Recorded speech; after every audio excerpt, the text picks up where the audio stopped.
Hi అండి, అందరికీ హనుమత్ జయంతి శుభాకాంక్షలు. ఇవాళ నేను హనుమంతుడికి చాలా ఇష్టమైన అప్పాలను అయితే చేశానండి. ఇవాళ తెలంగాణలో చాలా విశేషంగా హనుమత్ జయంతి చేస్తారండి. నాకు పెళ్లి కాకముందు అయితే నేను మేలో వస్తుంది కదండి హనుమత్ జయంతి, ఆ రోజునైతే బాగా చేసుకునేవాళ్ళం.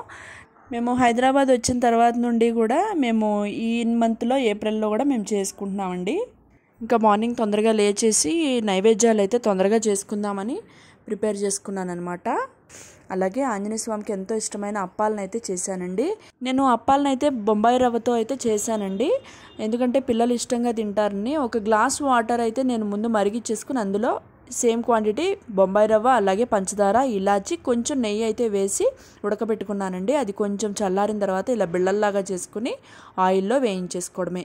ఈ గోల్డెన్ కలర్ రాగా ఆయిల్ అంతా ప్రెస్ చేసేసి తీసేయడమేనండి. ఇదిగోండి ఇట్లా వచ్చాయన్నమాట. అలాగే ఒకవైపున గారెల పిండి కూడా రుబ్బేసుకున్నానండి. పిల్లలు లేస్తారేమోనని చక్క పనులన్నీ అవజేసేసుకుందామని తొందరగానే స్టార్ట్ చేశానండి. కానీ వాళ్ళు ఈ లోపు లేచేశారు. వాళ్ళని కూడా రెడీ చేసేసి శుభ్రంగా పూజ అయితే చేసుకుందామని రెడీ అయ్యానండి. అలాగే గారెలు, అలాగే అప్పాలు కూడా చేశానండి. స్వామికి ఎంతో ఇష్టం కదా. అలాగే వడమాల కూడా చేశానండి. చిన్న చిన్న గారెల్లాగా చేసి, స్వామికి చాలా ఇష్టం కదండి, అందుకని చెప్పి వడమాల కూడా చేశాను. తెలంగాణలో ఈ హనుమత్ జయంతి ఇవాళ రోజున చాలా విశేషంగా చేస్తారండి. హనుమాన్ శోభాయాత్రని, అలాగే లక్ష తమలపాకులతో పూజ కానీ ఇలా చాలా రకాలుగా అనమాట ఊరేగింపులు కూడా జరుగుతూ ఉంటాయి. అలాగే అన్నదానం కానీ చాలా బాగా చేస్తారు. సరే అని చెప్పి పూజ అయిపోయిన తర్వాత ఒకసారి గుడికి అయితే వెళ్ళాము.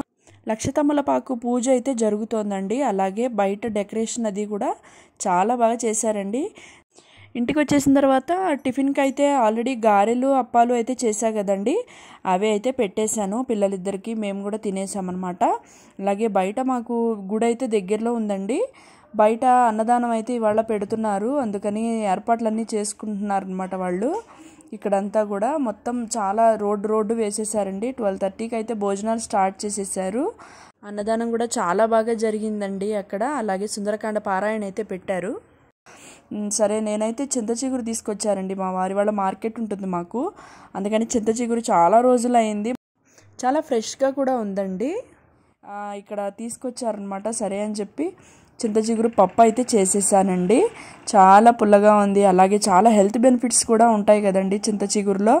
మరీ అంత పులుపు కూడా ఏం లేదండి, నార్మల్గానే ఉంది. ఇంకా వేరే ఐటమ్స్ అయితే ఏం చేయలేదండి, ఓన్లీ వాళ్ళ పప్పు ఒకటే అనమాట. బయట నుండి వచ్చేసరికి చాలా టైం అయిపోయిందనమాట, అందుకని చింత చిగురు పప్పుతో అవజేసేసాను ఇవాళ. ఇలా మా ఇంట్లో మేము హనుమత్ జయంతి అయితే జరుపుకున్నామండి.